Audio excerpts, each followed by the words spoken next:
That music you're listening to is a track called Adventure, courtesy of bensound.com, and you are watching the Filmcraziest show.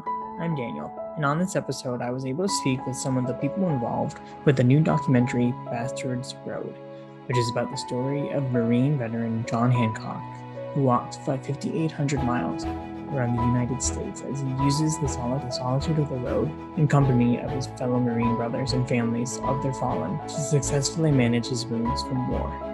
This is my first of two interviews of the film, and in this interview I spoke with Brian Morrison, the director, editor, and cinematographer of the film, as well as Daniel Strauch and Michael Marx-Gibbons, founders of the music media company Aliceanna Collective, who created 3 original songs for this film. As well, stay tuned for my interview with Jon Hancock, which should be posted in the coming days. The film is now available on iTunes, Fandango Now, YouTube, Google Play, and more, as well as DVD in North America. Let's get into the interview and here is Brian to introduce us. Hi, my name is Brian Morrison. I'm the director and producer of Bastard's Road, and you're watching the Filmcraziest show. Hi, my name is Daniel Strauch. I am a producer and songwriter for some of the original music in Bastard's Road. And welcome to and you're watching the Filmcraziest show. Hi, my name is Michael Marx-Gibbons. I am a creator of some of the original music for Bastard's Road, and you're watching the Filmcraziest show. Stay tuned. Awesome. Cool. It's great to have everybody here. We're talking about Bastard's Road today. So it's a very moving documentary. And I'd just be curious just to hear how you all got on the project. So this kind of all started through Jon and I shared a lot of mutual friends from high school, and he had already been walking for about 1,300 miles until I realized what he was doing and thought that maybe this is something that would, benefit from a documentary and more filming. I didn't really think immediately a feature documentary or whatever. I mean, maybe a short piece, maybe something that was just for him, or I don't know. I was curious about his story. I wanted to start however I could. And, each trip kind of built on top of the prior one, and a whole volume of footage. And I was so fortunate to get some different friends and peers involved in the project to help kind of make it into a real thing.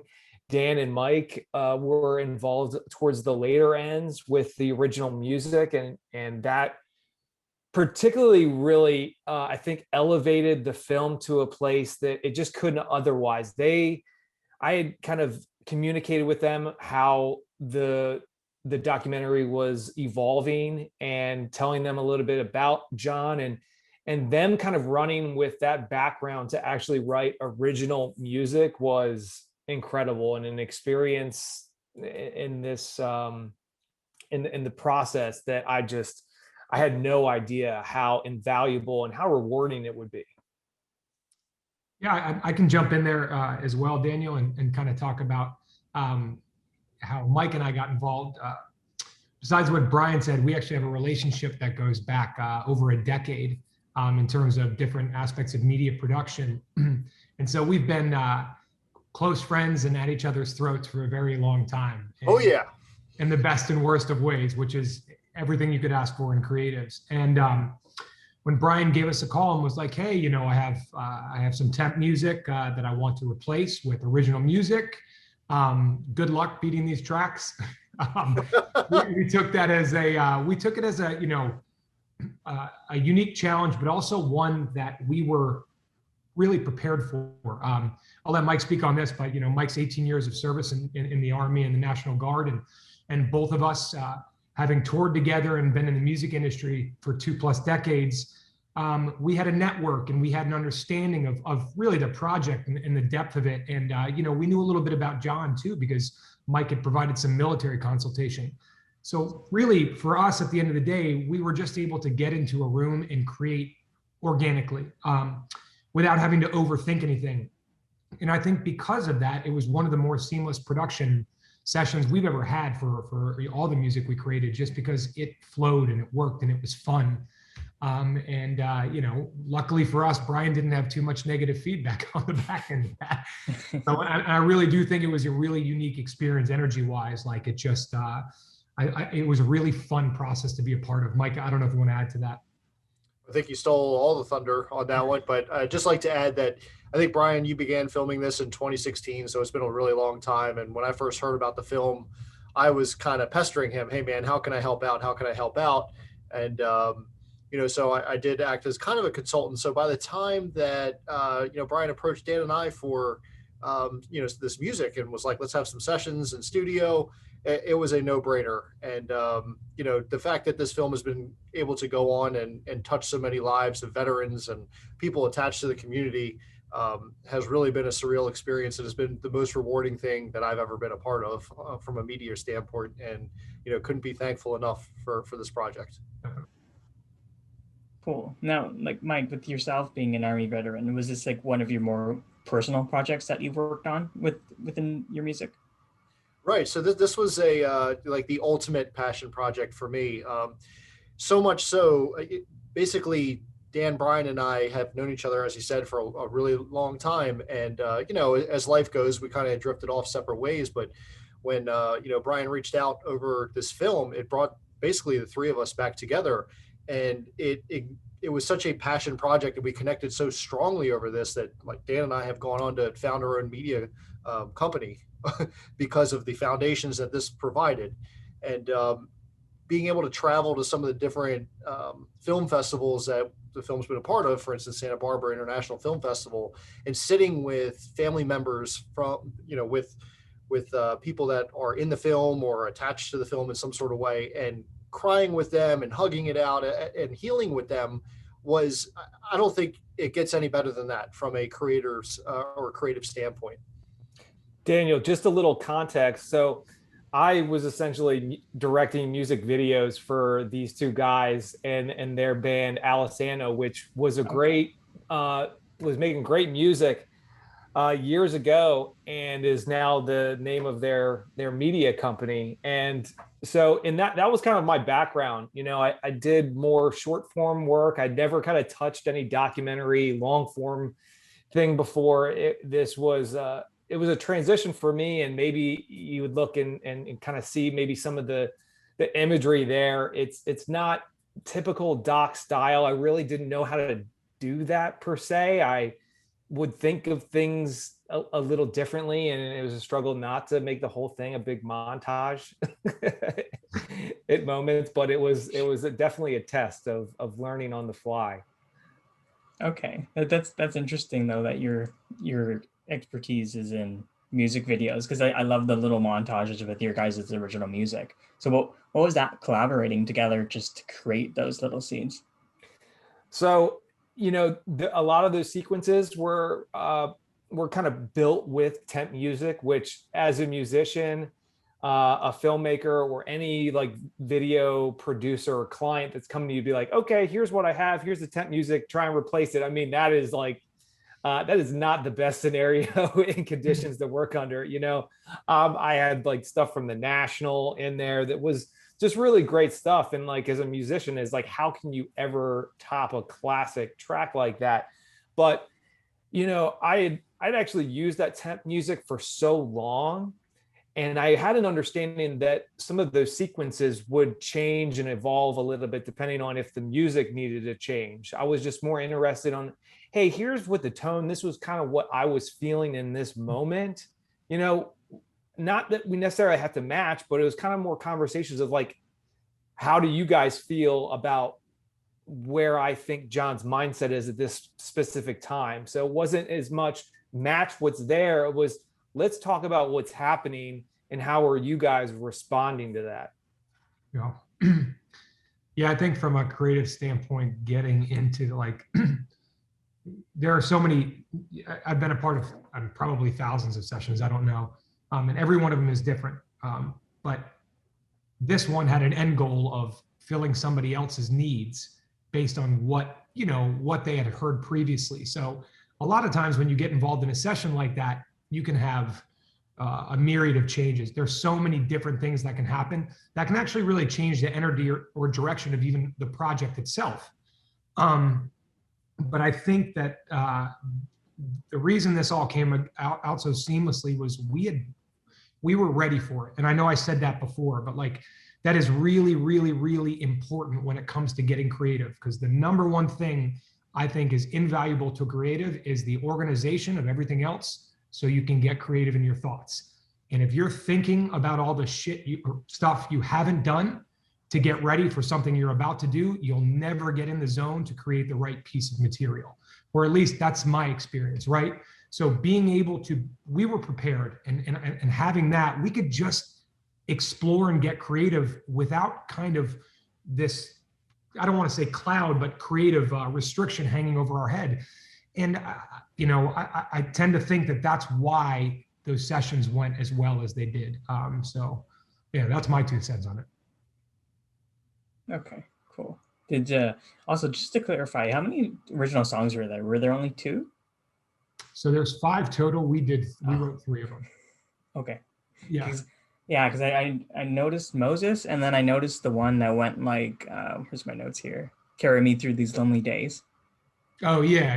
That was Thorns. Yeah, we did that. And then there was another one called Walls, which was Jon had a pretty cinematic walk. I mean, all of it was cinematic, but Brian, you'd be better at describing when that was, but I think that was only like 1 minute and 15 seconds long. So Moses was a full-fledged song that was basically almost created in 1 take. And then Thorns and Walls were 2 pieces that we flushed out a little bit more, and both of them were actually different things before they ended up being their final piece. But I want to say, Mike, that we transitioned both of those songs within a session or 2 anyways. So yeah, it was all a pretty seamless process, even for 3 pieces. Yeah, it was interesting how those evolved. It was kind of it was less structured than original song. It was more like, hey, just jump in, set the stage, like get us there. We need to jump in at that moment. So however you feel like what tones, what palette you want to have, I was like, just hit it right from the gate. I kind of just gave them like more timing, restrictions, and said, hey, I can be flexible in the back end. I can change it here, but as long as we maybe are in the ballpark at the beginning or at this point, it'll fit perfectly. So, it's kind of more structural and less tone or less style or the actual creative element. The restrictive element was just more practical in terms of time. Right. We also had the beauty of the Moses song in particular was we kept it really simple. It was upright bass, guitar, vocals, and then Mike, who engineered the whole project and co-produced it, also is a strings player. So having 4 just organic instruments on a track to replace Ray LaMontagne, which is not an easy thing, was really what it called for. And I think the fact that was like within our skill set, within the 3 people creating the project, really helped for that to come to fruition kind of naturally. And Mike doesn't talk a lot about his violin playing, but without that violin, that track is not that track. So he won't talk about it, but I will. We're just glad we were able to lend our talents to help make the film what it is. I think we were all very petrified of somehow letting this film down because the message is so important. Right. And the conversations that this piece starts is extremely important for not just the military community but our society in general. Yeah, and just to that point, I really respected like the realism and authenticity of just bringing the suicide rates like amongst veterans, as well as just the PTSD and even the toxic masculinity that comes from just men showing their emotions, right? I really appreciated all of that. If you guys wanted to speak to bringing those aspects into the film. Well, in that Marine culture in particular, every, in the, the military branches like all have, Mike being an Army guy, he was really helpful in kind of saying, hey, like these are kind of different thought processes depending on what you do, what your job, what your role is. The stressors might be different. And so, Marines are that tip of the spear. They are that fighting force that runs. They're less a contain or hold a certain space. They really are a movement forward, an aggressive force. And I feel like a lot of these guys were dealing with a lot of anger. In Jon's case, a lot of anger, and it's a pretty common trait. And I think that the other least component of the toxic masculinity, or the idea of strength, I don't know if that's toxic masculinity per se, but in a fighting force, you're dealing as a unit, and you're trying to make a strong, cohesive unit. And when you feel like you may be the weakest link, some of those guys feel like they just need to cut themselves off as to not drag down the unit. So it's not as much this like selfish, self-deprecating feeling or ego-driven thing of like me, oh, I'm suffering.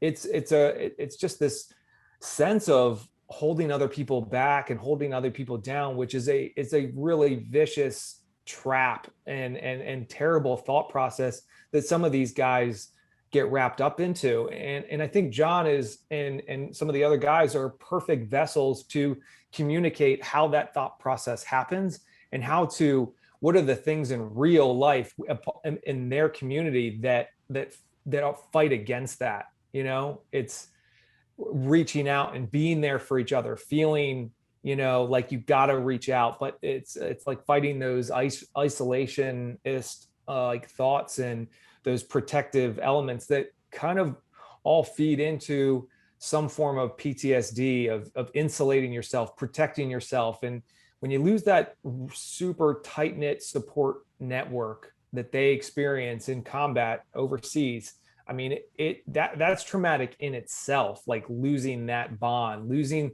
people that are like you have stronger relationships than in a lot of cases more than your own family. So it's a seismic shift just to lose that for these guys after they come home. Okay. And I hope it wasn't off base, me saying toxic masculinity. I just guess that. No. I think that, when you hear, at the end of the song with the, when the Marines chanting at the end of the film, there's this expression of strength, of aggression. But I do feel like that links into community for them. And in some ways, the whole film is about telling each other it's okay to have these feelings, and you are still strong. And that's, I think, a good takeaway from this film. Despite trauma, whether you're a military veteran or civilian, despite trauma, you can still be strong. You can still live a good life. You just have to develop those tools to deal with those challenges, with those stressors, with that trauma. And it sometimes it takes a while. Sometimes it takes a lot of work to find the tools to fight it. Yeah, and I think that line here, when one of them says, "There's not weakness to pick up the phone," I thought that really resonated, and it's just kind of like a defining moment in the film too. Yeah, Britton was. I love Britton. He's, so many of these guys, they just struck me as almost like as poetic. They had such an awakening and awareness about what they are dealing with, and from they were aware of these things. You might think that somebody that's suffering in a hole is like, they can't see that perspective. A lot of the guys, they understand what's going on. It's just a terrible trap, and the thought processes are incredibly difficult to gain perspective on, or to just shake things up from these guys are really strong individuals. These are tremendous psychological challenges to get away from. Okay. I don't know if you guys wanted to add on. I guess I could speak a little bit from just coming from the military general's perspective. I'm not a Marine. I was Army. These guys are coming from a culture of where they're supporting one another, but there's not a lot of institutional support. So the institution will send you somewhere where you do things that you are not comfortable with. And then when you come home, or are removed from that situation, where you've probably lost friends, the institution is not as good about getting you back and then reintegrating you into society, saying, hey, we know we put you in these situations. Now let's talk about it. And the military has been getting better. I'm not slamming the military at all, but for instance, when I got back from Iraq, there was very little time to decompress on base before I was just kind of thrown back into society. I talked to a psychiatrist, I think, for a total of 20 seconds. And why Bastards Road is important and films like it is because they start conversations or further conversations about, hey, this is something we should be talking about in society, not just in the military, but in society. If you've been in a car wreck, that's traumatic. You should be able to say, hey, I was injured physically here, but also I'm having trouble mentally. And so the military has been getting much better at this, especially in recent years. 10 years ago, if you said you're suffering from some sort of mental health issue, you'd lose your clearance. You could lose your job, your career. Nowadays, it's more accepted. We're nowhere close to where we need to be, but the conversation has at least started. And that's why Bastards Road is such a game changer, in my opinion. And that's why I was so excited to get to work on it, because it continues this movement forward, for society and people not just attached to the military, but just general public folks all feel it when they watch it. And that's why it's so powerful. Mike, to piggyback on what you just said, a really real world example of this was Mike was we all left school to do music years ago. This is probably over a decade and a half ago. And in the midst of the beginning of this process, Mike was like, oh, hey guys, I'm in the reserves. 9/11 happened. He's like, I'm going. And so he left and went overseas for 18 months or for however long he was gone.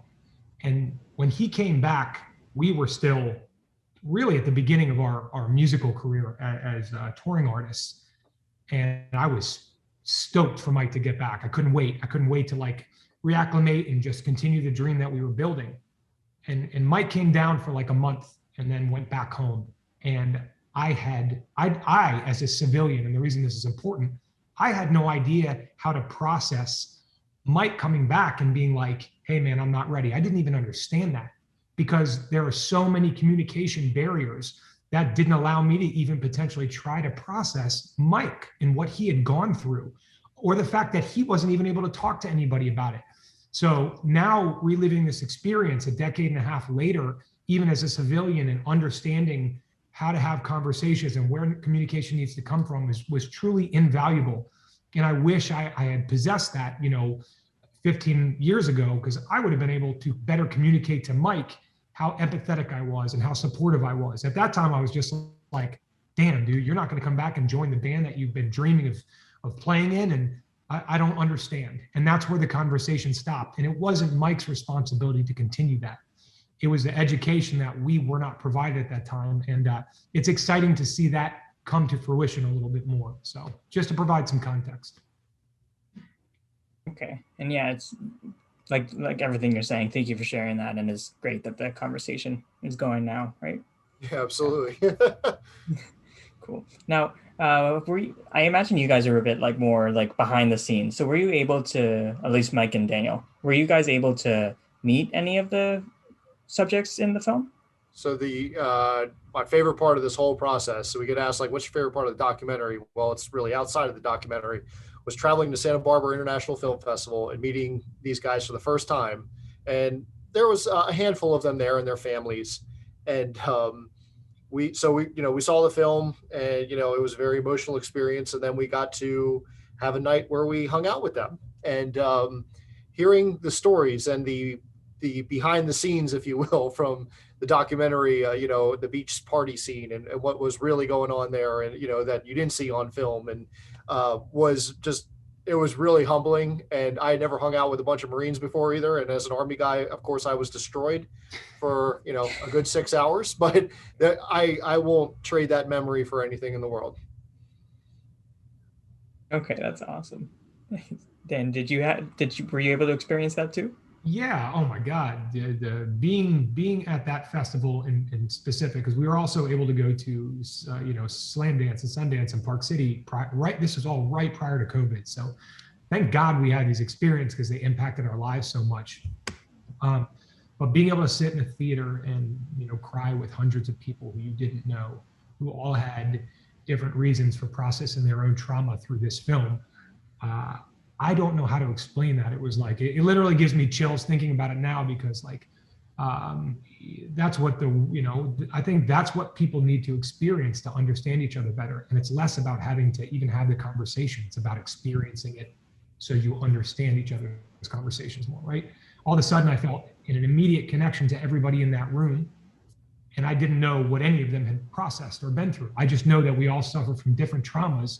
And this was a way to break down those barriers a little bit. And so Bastards Road it's really a special thing, but obviously we're sitting here promoting the release of it. I would recommend 1,000,000 times over, watch it with people you care about. Watch it with people you've experienced things with, because you're going to cry with them. You're going to hug them afterwards, and you're going to tell them how much they mean to you. And that's the memory that you'll remember from this film, besides, processing all of it.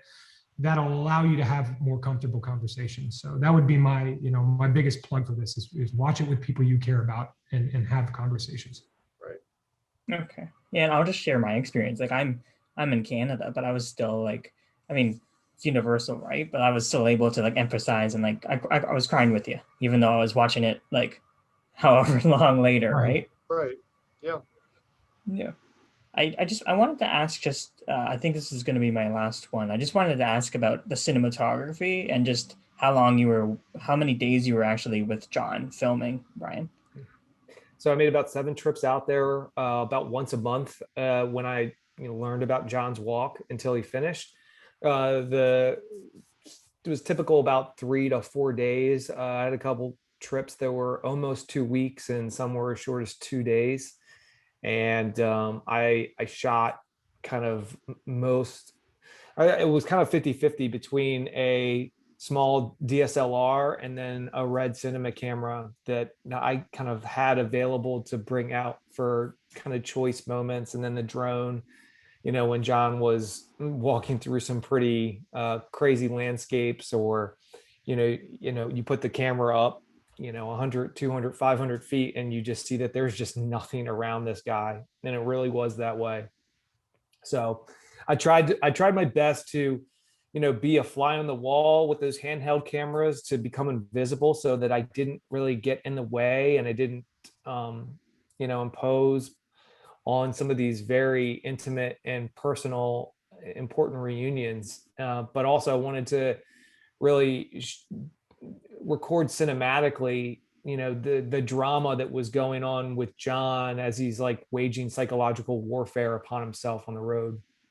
I think that is my time. So Brian Morrison, director, producer, and cinematographer, and editor even on Bastards Road. Too many hats. Too many hats, yeah. So many hats, collection of them. Too many hats, Bastards Road.